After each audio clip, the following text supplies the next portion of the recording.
সুপ্রিয় বন্ধুরা, আপনারা অল গ্রামার ইউনিভার্সিটির পক্ষ থেকে এইরকম প্রশ্ন দেখা মাত্র শত শত প্রশ্নের উত্তর এক অনন্য কৌশল এই পাঠে জানবেন। সেই সাথে আপনারা জানবেন পার্টিসিপল, জেরান, ভার্বাল নাউন এবং ইনফিনিটিভ চিনার এবং অনন্য একটি শ্রেষ্ঠ টেকনিক এক নজরে শিখে নিন। দেখুন বন্ধুরা, দুর্নীতি দমন কমিশন এর উপসহকারী পরিচালক পদে এই প্রশ্নটা আসছে। প্রশ্ন বলা হয়েছে, দেখুন, he started teaching Hamlet, here teaching is a or an. তাহলে এই চারটা কুইজের ভিতর, তার মানে এই চার রকম ভার্বের ভিতর সঠিক উত্তর কোনটা হবে সেটা বের করতে বলা হয়েছে। তার জন্য আপনি দেখুন এখানে সুন্দর করে তথ্যপত্র দিয়েছি। উপরের প্রশ্ন অনুসারে সব কুইজের ভার্ব এর চারটি রূপ, তার মানে এই যে এখানে পার্টিসিপল, ইনফিনিটিভ, ভার্বাল নাউন এবং জেরান্ট এর অনন্য কৌশল আপনি এক নজরে এই গ্রামারটা শিখে যে কোনো প্রশ্ন, শত শত প্রশ্ন আসুক না কেন, আপনি এই চারটা গ্রামাটিক্যাল রুলস সহ এই পড়াটা সম্পূর্ণ আপনি আয়ত্ত করে রাখবেন। দেখুন বন্ধুরা, আপনারা এই প্রশ্নের আলোকে এই চারটা রুলস অনুসারে জানবেন। প্রথম আপনারা চিনেন হলো জেরান্ট। তাহলে এখানে স্ট্রাকচার অনুসারে এখানে দেওয়া আছে জেরান্ট মানে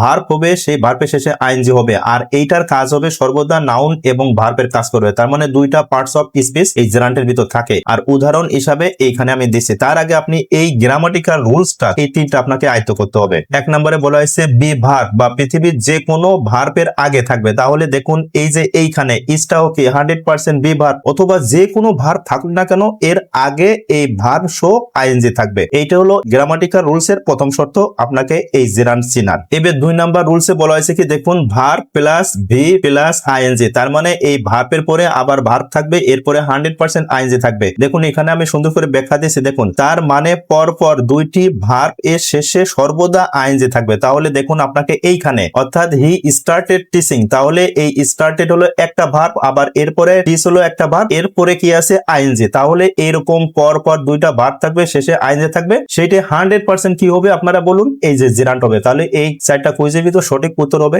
কি, এই ঘ জেরান্ট। দেখুন কত সহজ এবং কত ইজি। আরো অনন্য গ্রামাটিক্যাল রুলস আপনারা নিচে লক্ষ্য করুন। তিন নম্বরে জেরান্ট চেনার অনন্য কৌশল এখানে আমি সুন্দর করে দিয়েছি। আপনাকে কোনো ব্যাখ্যা করার দরকার নেই, আপনি শুধু এই কথাটা মনে রাখবেন। পৃথিবীতে যত প্রিপজিশন আছে তারপরে ভার্ব প্লাস আইএনজি থাকলে 100% মনে করবেন যে সেই ওয়ার্ডটা হচ্ছে জেরান্ট। আর জেরান্টের ভিতর দুইটা পার্টস অফ স্পিচ থাকে, একটা হচ্ছে নাউন আর একটা হচ্ছে ভার্ব। এবার বন্ধুরা এই প্রশ্নের আলোকে আপনারা এই উদাহরণটা লক্ষ্য করুন। তার মানে দেখুন এখানে বলা হয়েছে রিডিং ইজ ফান। তাহলে দেখুন এই ইজটাকে 100% বি ভার্ব। তাহলে বি ভার্বের আগে যাই থাকবে পৃথিবীতে বা যে কোনো ভার্বের আগে যাই থাকুক, এইটা হবে 100% সাবজেক্ট। আর সাবজেক্টের গ্রামাটিক্যাল আরেক নাম হচ্ছে নাউন। আবার দেখুন এই যে রিড হচ্ছে ভার্ব, ভার্বের শেষে আইএনজি আছে, তার মানে এই ভার্ব আছে, তারপরে এই যে রুলস অনুসারে আইএনজি আছে। তাহলে 100% এই রিডিং শব্দটি কি হবে, এই জেরান্ট হয়েছে। তাহলে আশা করি এই গ্রামাটিক্যাল রুলসটা আপনারা ইজিভাবে বুঝতে পারছেন। এবার বন্ধুরা আপনারা গ্রামাটিক্যালের আরেকটা উচ্চতর এই গ্রামাটিক্যাল রুলসটা দেখুন। তার মানে আপনি পার্টিসিপল চিনবেন কিভাবে, এটা রুলস হলো, আপনি এই কথাটা সবসময় মনে রাখবেন, পার্টিসিপল সর্বদা নাউনের আগে বসে। এখন নাউন কিভাবে হয় এইটা তথ্যপত্র যদি আপনারা জানতে চান, তাহলে ভিডিও শেষে আপনারা এই জেরান্টে পার্টিসিপল চেনার এক অনন্য তথ্যপত্র এবং এই সিটের মাধ্যমে আপনারা জেরান্ট এবং পার্টিসিপল চিনবেন। তাহলে আমি ভিডিও শেষে আই বাটন দেব, আপনারা ক্লিক করে এই অনন্য জেরান্ট এবং পার্টিসিপল চেনার এবং গ্রামাটিক্যাল অনন্য তথ্যপত্র এইখানে চিত্র সহ আপনারা আয়ত্ত করবেন। তাহলে আপনারা শেষে এই আই বাটন দেখে এই জেরান্ট এবং পার্টিসিপল গুলো আয়ত্ত করা কৌশল দয়া করে দেখে নেবেন। এবার বন্ধুরা আপনারা ইনফিনিটিভ ভার্ব, ইনফিনিটিভের সহজ নিয়ম হলো যে ভার্বের আগে টু থাকবে, এরপরে বি ওয়ান থাকবে। তার মানে আর এই ইনফিনিটিভটা গঠন হইতে পারে, কখনো নাউন হইতে পারে, অ্যাডজেক্টিভ হইতে পারে, অ্যাডভার্ব হইতে পারে। তাহলে এখানে দেখুন আই ওয়ান্ট টু লার্ন, তাহলে এই যে এইটা হলো ভার্ব, এরপরে কি আছে, টু আছে। তাহলে 100% এই টু সহ, তার মানে টু লার্ন, এটা হচ্ছে ইনফিনিটিভ ভার্ব। এবার বন্ধুরা এই ভার্বাল নাউনের সহজ গ্রামাটিক্যাল রুলস আমি এখানে সুন্দর করে দিয়েছি, আপনাদের কোনো ব্যাখ্যা করার দরকার নেই, শুধু এই নিয়মটা আপনারা আয়ত্ত করে রাখবেন। গ্রামাটিক্যাল রুলস হচ্ছে আপনাকে সেন্টেন্সের শুরুতে দা থাকবে, এরপরে ভার্ব থাকবে, এরপরে আইএনজি থাকবে, এরপরে অফ থাকবে, এরপরে নাউন থাকবে। মানে এইরকম যদি নিয়মটা থাকে সেটা 100% মনে রাখবেন, এইটা হলো ভার্বাল নাউন।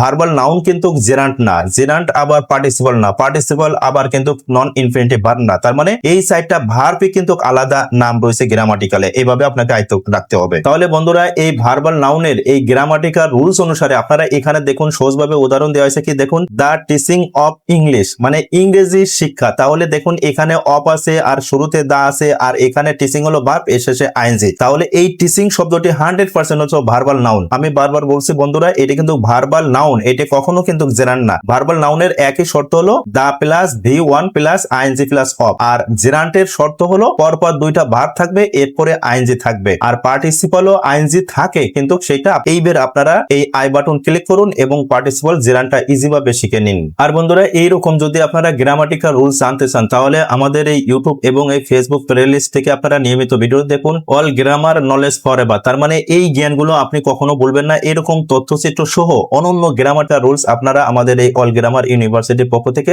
নিয়মিত ভিডিও দেখে এই গ্রামারটা উচ্চতর লেভেলে আপনি নিয়ে যান। সুপ্রিয় বন্ধুরা, আপনারা এই ভার্বের 4টি রূপ কিভাবে শিখলেন দয়া করে কমেন্ট করবেন। আর বন্ধুরা, অবশ্যই এই যে ভার্বের 4টি রূপ দেখলেন, আপনি এই ভিডিওটা শেয়ার করে দেবেন দয়া করে, যাতে আরেকজনে এই উপকার জ্ঞানটা লাভ করে, সেই প্রত্যাশা আপনাদের কাছে বারেবার। আর সুপ্রিয় বন্ধুরা, যারা all grammar university YouTube channel থেকে দেখছেন দয়া করে আমাদের এই চ্যানেলটি সাবস্ক্রাইব এবং অল বাটন প্রেস করে রাখুন। আর যারা ফেসবুক পেজ থেকে দেখছেন দয়া করে পেজটি লাইক ফলো শেয়ার দিয়ে রাখুন। আপনার উত্তরোত্তর জ্ঞান সমৃদ্ধ হোক, এইভাবে গ্রামাটিক্যাল রুলস গুলো আপনি এক নজরে সব শিখুন, সেই প্রত্যাশা রাখি। আপনার সুস্থ ভালো থাকুন। আল্লাহ হাফেজ।